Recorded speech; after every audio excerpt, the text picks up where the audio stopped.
Hey guys, Professor Bell, Comic Book University, and Dark Multiverse, Death of Superman. This is another one of those Elseworlds type comic books involving the Dark Universe, and it's pretty good. Listen, I usually do a 5 things about for individual reviews, and I was really just going to wait to review this for my bulk comics review, but enough people have been asking about it. I'm like, all right, fine, but I'm not going to do a 5 things about it. I will, however, tell you about who made it, though. So, it's Jeff Loveness on the script, Brad Walker doing the pencils, Drew Hennessy and Norm Rapamund doing the inks, and John Calise doing the colors.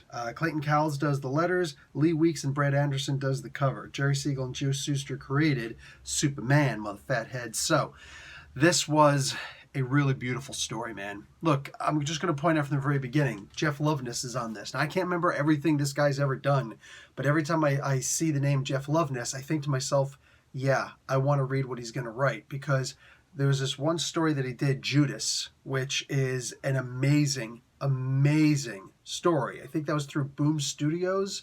I could be wrong. I could be misremembering that, but I think it was.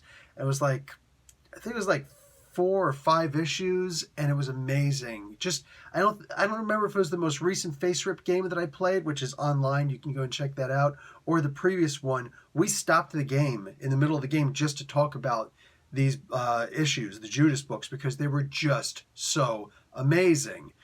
Anyway, I see Jeff Loveness is on this. I'm like, wow, I was going to read all these Dark Multiverse books anyways, but I definitely want to read this one. And let's see. Judas was about the death of Jesus. It's a book that most people thought, there's no way I want to read this because you're basically going to make fun of God. And Jesus was a person who brought great, he had great power and he brought peace to the universe. Oh my God, it's a Superman story. And that's what we've got here, a Death of Superman story. God, I'm surprised they didn't just hang him up on a cross. But that being said, wow, this was good. This was genuinely good. Guys, if you're okay with one-shot, what-if type stories, or in the DC world, Elseworld stories, brah. There was no reason for something like this to be a black label. It wasn't. It's not a black label, but, maybe there's a bunch of people thinking, oh, they should have put in black label. No point. No point for this. This is a story about all that Superman has done, all that he's fought for, and the woman who loved him. I don't know about loved him the most. It's probably his mama, right? But the woman who was with him through thick and thin and just dealt with all of his crap, lying to her about, who he really is and whatnot. If you remember, she only found out about him being Superman not too long before the actual Death of Superman comic book. So there's that. Anyway, she shows that she doesn't really get it. She's grieving, and she gets great power a little bit too soon. Yeah, this is not actually Supergirl. It's Superwoman. It's Super Lois. She gets that power while she's grieving. So look, there could be a bunch of people who are going to be pissed off and like, oh, they're making Lois look like an idiot. No, I disagree. Oh, Lois is an idiot. No, she's absolutely not. She's a person who's grieving. And that's all. And every single one of us who has actually been through grief, has actually felt grief, the grief of an actual loved one. I mean, come on, man. You know what I'm saying? Come on. So yeah, this was a really sad book. It showed she's doing everything right at first. She starts off handling the little problems. She goes and starts feeding the hungry.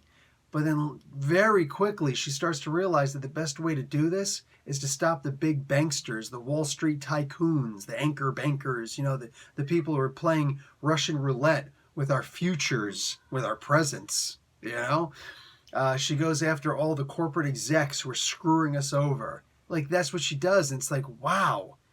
In many ways, she's doing Superman 1 billion times better than Superman.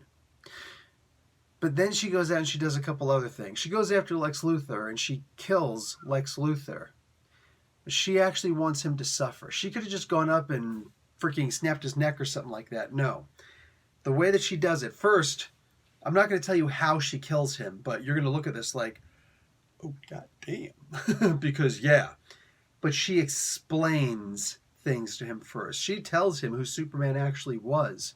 And the look on Luthor's face. Mind you, this is Alexander Luthor, right? nonetheless, he just gets the look on his face like, oh crap. Because he's all sorts of cocky at first. He's as cocky as Lex Luthor gets, right? Because he's thinking to himself, what are you going to do? You're going to take up his last, you're going to wear that S? I can do whatever I want and you can't touch me. And we've seen people like this before on TV. The point is, when he realizes, oh crap, she wanted him to suffer. She doesn't want the Joker to suffer. She just wants to kill him. And this leads to a confrontation with Batman. She shuts Batman up quick with that nonsense. There's a line we don't cross. Shut up. I'm so sick and tired of hearing that, she says. Oh. Wow. Now, granted, she does have great power. She has not yet learned the great responsibility. She doesn't know how to hold back. In fact, she even mentions to Batman at one point, you don't know how much he held back. You also don't know the stories that he told me. You know, it's funny. Sometimes when people confide in us, they're telling us the worst part so they can try and unload some of that. We're people that they can trust. You know, or we talk to people who we can trust, who we at least hope we can trust, right? And we unload some of that. We don't have to unload the good. Nobody ever has to unload the good. You know, somebody came up to me and helped me out and gave me some money when I needed some help, and the shirt right off their back, and I helped this person, and blah, blah, blah, blah. We don't need to do things like that. But we do tell our loved ones, our confide ones, or our shrinks, about the bad things that we do, or about the bad things that other people feel or do or have experienced, right? It's always the negative we have to unload. So when Superman goes back and unloads that negative on her, mind you, she's grieving. So she's going to look at that in the wrong light every single time. At the end of the day, it's not Batman or anybody else's responsibility to go around and start taking lives. We're not judge, jury, executioner, you know? This story this story from beginning to the point where it actually happened had me wondering, what about the other Supermen? You know, the reign of the Supermen, that's what happened after the death of Superman. There was the vacuum that needed to be filled, and instead of 1, 4 came to take over. What happened to those 4? That's answered in here. Loveness leaves no stone unturned. This is a pretty wicked book. I dug on this. The timeline seems kind of rushed at one certain part. I think you'll know what I'm talking about when you get there.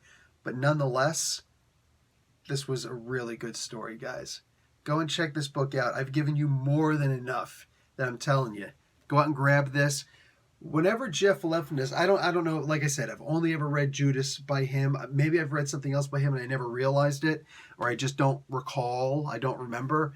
Either way, I feel like when you read a Jeff Loveness book, you're going to read a book that has emotion in it, and more importantly, logic, thought, even if it's about the theological.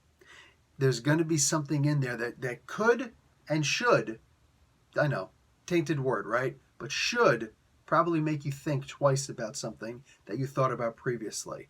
And that's one of the best kind of stories in the world. Think about who Socrates was. Socrates is the guy who would go down, the first, real big-time philosopher. He would go down into the town and he would start talking to people, anybody in the marketplace, and ask them a question. What is law? What is law? And people, and even lawyers, they would recite what certain laws are. No. I'm not asking what are laws. What are the laws? What is the concept of law?